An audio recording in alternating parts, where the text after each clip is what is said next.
नमस्कार साथियों।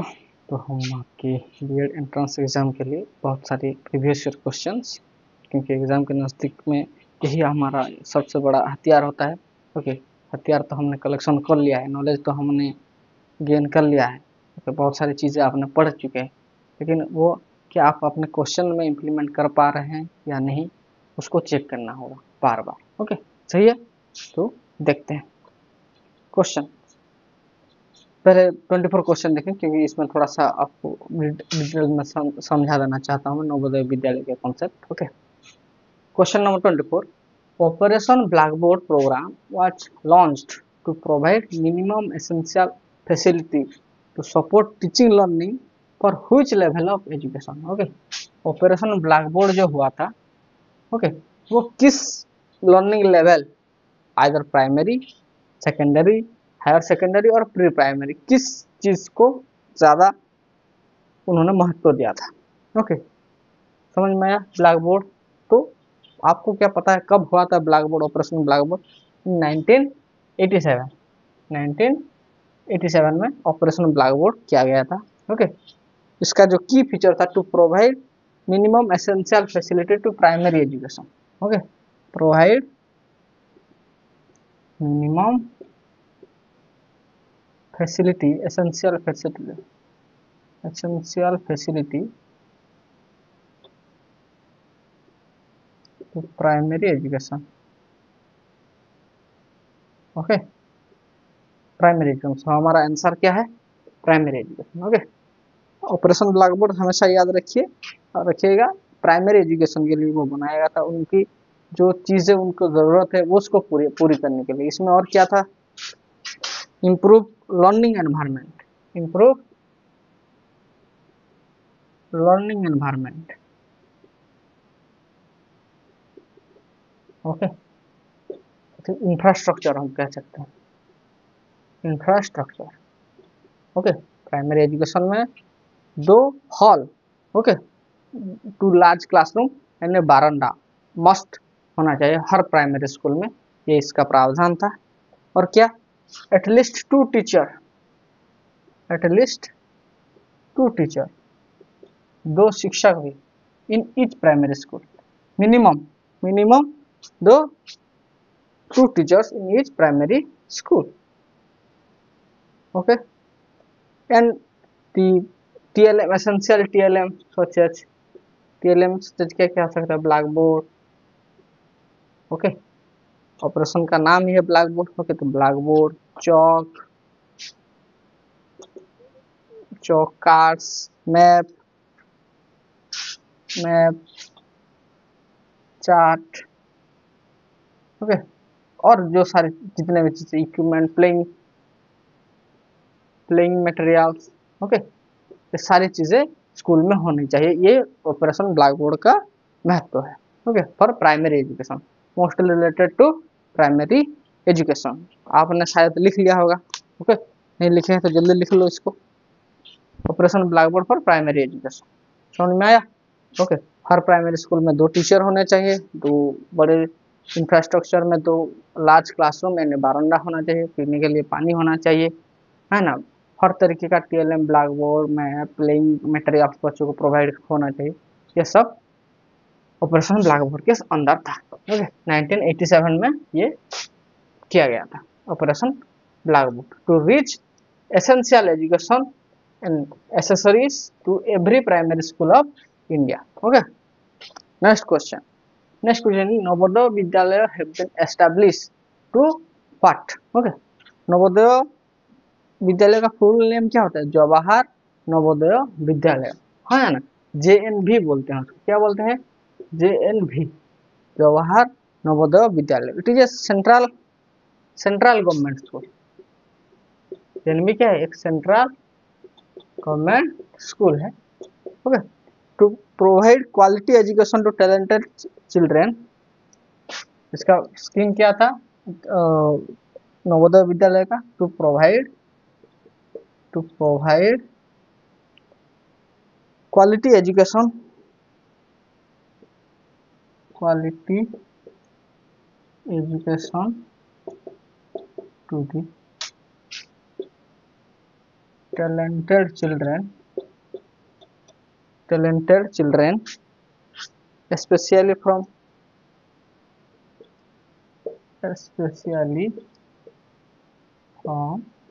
rural area, especially from rural area at free of cost, free of cost. Okay, free of cost में rural area के बच्चों को quality education देने के लिए ये किया गया था। ओके, कब? इन 1986, 1986 under the national policy on education, under the national policy of education. Okay, question पूछा कि under the national policy education जब वो इम्प्लीमेंट किया था, सबसे जो अहम हम कह सकते हैं वो था नवोदय विद्यालय। ओके, JNV जवाहर नवोदय विद्यालय, सही है। और इसका मैनेजमेंट कौन करता है? Who manage this authority? Okay, इसको मैनेजमेंट करता है नवोदय विद्यालय समिति, ऑटोनोमस नवोदय विद्यालय समिति, नवोदय विद्यालय समिति। ओके, NV मैंने लिखा, Navodaya Vidyalaya Samiti. It is autonomous organization. Okay, autonomous organization मतलब क्या? ये अपना डिसीजन खुद ले सकती है। ओके, ऑटोनोमस का मतलब तो यही होता है, बहुत सारे ऐसे बोर्ड हैं, ऐसी समितियां हैं जैसे कि BCCI, वो अपना रूल्स होते हैं उसको, है ना? समझ में आया? Navodaya Samiti autonomous organization under the ministry of education government of India, under the ministry of education government of India, इसके अंदर ये होता है। समझ में आया इसका मैनेजमेंट? ओके, और ये टारगेट किसको करते हैं? मतलब कितने बच्चे रूरल एरिया में जो बच्चे हैं, okay, from class 6 onward, okay, 6 class के ऊपर बच्चों को यह टारगेट करते हैं। समझ में आया? देखिए, तो हमारा आंसर क्या है?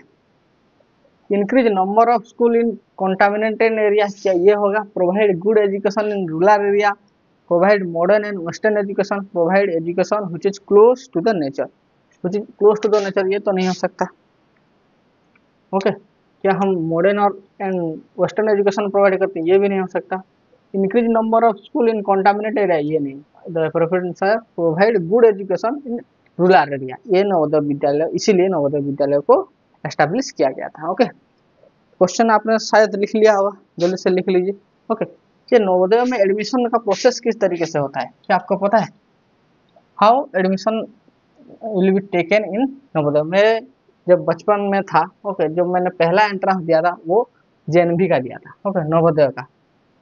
ऐसा कुछ पता नहीं था, ऐसा एग्जाम होता है, रीजनिंग आता है, ये आता है, वो आता है। हमारे क्लास में जो टीचर थे उन्होंने मेरा पापा से कह के जाके फॉर्म फिलअप कर दिया। ओके, ऑनलाइन होता था। ओके, फर्स्ट टाइम मैं फोटो स्टूडियो में फोटो होने गया था, क्योंकि एग्जाम में दिया जाता था। Okay, so that's the things. इसका जो एडमिशन होता है, एक टेस्ट होता है JNVST एडमिशन।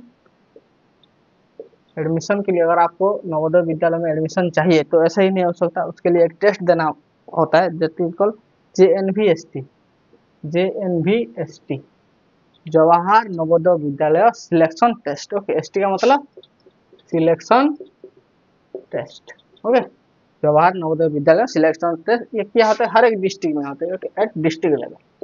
ओके, एक डिस्ट्रिक्ट लेवल में जितने बच्चे हैं उनका एक टेस्ट होता है, और जो बच्चे उसमें वो एंट्रेंस जिन्होंने क्वालिफाई किया गया, उन सबको एक अलग जगह पे, ओके, फ्री एजुकेशन दिया जाता है। होप ये नीचे वाला आपने लिख लिया होगा। ओके, थोड़ा सा आइडिया होना चाहिए आपको किसी भी क्वेश्चन को सॉल्व करने के लिए। ओके, क्या डिस्ट्रिक्ट लेवल JNVST एक सिलेक्शन टेस्ट होता है, उसके अगर आप अव्वल आए तो आपको दिया जाता है। और जो mode of CBSE, central board of secondary education, इस तरीके से उनको पढ़ाया जाता है। तो प्रोवाइड फ्री एजुकेशन, क्या क्या होता है स्कीम? फ्री एजुकेशन, सब कुछ फ्री होता है बच्चों के लिए, रूरल टैलेंटेड बच्चों के लिए। क्या? बोर्डिंग, जहाँ पे वो रहेंगे, खाना पीना उनका, lodging, okay, text book, uniform, किसी चीज़ का भी उनको तकलीफ नहीं उठानी होगी, उनको फ्री में गवर्नमेंट सब कुछ प्रोवाइड करेगी। और क्या, रिजर्वेशन फॉर रूरल एरिया, इसमें ज़्यादा रिजर्वेशन रूरल एरिया में, reservation of rural area 75%। Okay, तो इसमें कौन कौन से आएंगे, SC ST OBC सब आ जाएंगे। ओके, 75% तक का रिजर्वेशन है। Okay, and 1/3 seat for girls, 1/3 seat for girls, लड़कियों के लिए 1/3 सीट होते हैं। Okay, it promote national integration, it promote national integration. जैसे कि फॉर एग्जांपल एक नॉन हिंदी स्पीकिंग बच्चा हिंदी स्पीकिंग बच्चे के साथ रहेगा तो उनके कल्चर थोड़ा सा समझ में आएगा ना, सेंट्रल लेवल स्कूल है, समझ में आया। Okay, right it down. Next हम देख, और next question is, which of the following commission was appointed to study the problem of university, okay, study the problem of university education in the country and to suggest measure for its reform। okay, ऐसी कौन C commission बनाई गई थी जो कि university level में जो education है उसकी मेजर करे और उसके रिफॉर्म करे। ओके, तो university education commission, secondary education commission, university higher education commission, Indian education commission, ये तो नहीं है। सेकेंडरी एजुकेशन कमीशन कैसे यूनिवर्सिटी में होगा, नहीं हो सकता। यूनिवर्सिटी हायर एजुकेशन कमीशन ऐसा कुछ है ही नहीं, और answer is university education commission.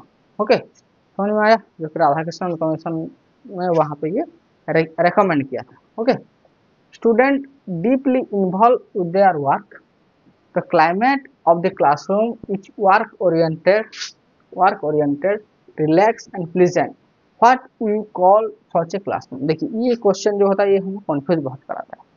Sentence आपने पढ़ लिया तो इसमें क्या होता है, जिस क्लासरूम में बच्चे इन्वॉल्व हैं, ओके, और क्लासरूम का जो एनवायरनमेंट है वो वर्क ओरिएंटेड, रिलैक्स है एंड प्लीजेंट। देखिए, वर्क ओरिएंटेड भी है, रिलैक्स है और प्लीजेंट है, रिलैक्स स्टेज में है। Okay, what do you call, क्या उसको हम लेक्चर क्लासरूम कहेंगे, ये तो नहीं हो सकता, लेक्चर नहीं हो सकता। Control, well manage and interactive, आपको ये तीनों ऑप्शन जो है ये आपको लगता होगा ये तो अमूमन सही है ना, लेकिन इसमें से मोस्ट अप्रोप्रिएट क्या है, इसमें देखिए बच्चे रिलैक्स हैं, प्लीजेंट है, तो ये कंट्रोल नहीं हो सकता। ओके, अप्रोप्रिएट कंट्रोल हम वर्ड इसमें यूज नहीं कर सकते। इंटर, बच्चे एक्टिव हैं, ओके, डीपली इन्वॉल्व। ओके, तो यहाँ पे नहीं कि ऐसा नहीं पूछा कि क्वेश्चन आंसर नहीं चल रही, वैसे नहीं, बच्चे इन्वॉल्व हैं, बच्चे पढ़ रहे हैं। Okay, this not interactive, the answer is well manage classroom, बहुत अच्छी तरीके से मैनेज किया ताकि बच्चे खुद डीपली इन्वॉल्व होके क्लास में रिलैक्स होके पढ़ाई कर पाए। समझ में आया, जल्दी लिखिए इसको।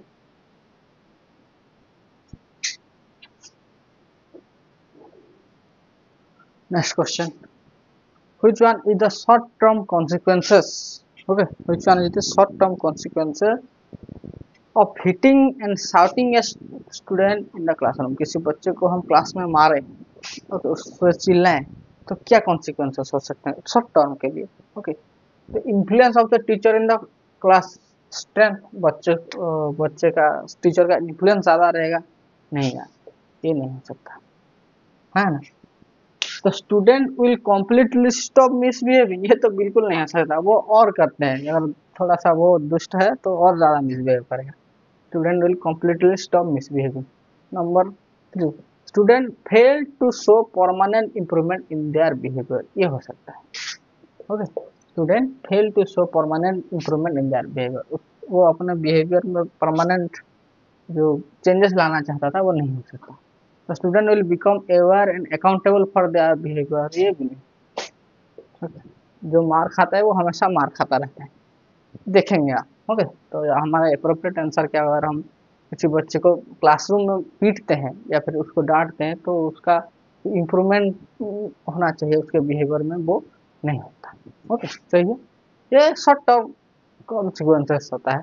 वो बच्चा तो खुंदक में रहता, पूरे क्लास के सामने मेरे को पीट दिया, ऐसा वैसा वो बहुत सारी चीजें। Okay, next question, which method involve exposing a child to variety of research based educational intervention.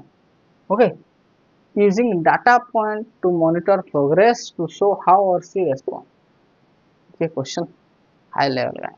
Which method involve exposing a child, एक बच्चे को एक्सपोज करना to a variety of research based educational intervention and using data point to monitor progress how or he or she respond. Flipped classroom model, ये तो classroom के base में, research कहाँ आएगा, नहीं. पर्सनलाइज लर्निंग मेथड, ये भी नहीं हो सकता. पर्सनलाइज लर्निंग मेथड में हम इस तरीके का ब्रॉड उसको इतना स्कोप नहीं दे सकते. फंक्शनल असेसमेंट मॉडल, ये भी नहीं हो सकता उतना. The standard protocol RTI model, ये हो सकता है. ओके, इस मेथड से हम बच्चे को बहुत सारी research based intervention, educational intervention हमको एक्सपोज कर सकते हैं. ओके, सही है. क्वेश्चन को लिखिए, समझिए और पढ़ते रहिए. सही है. जय हिंद.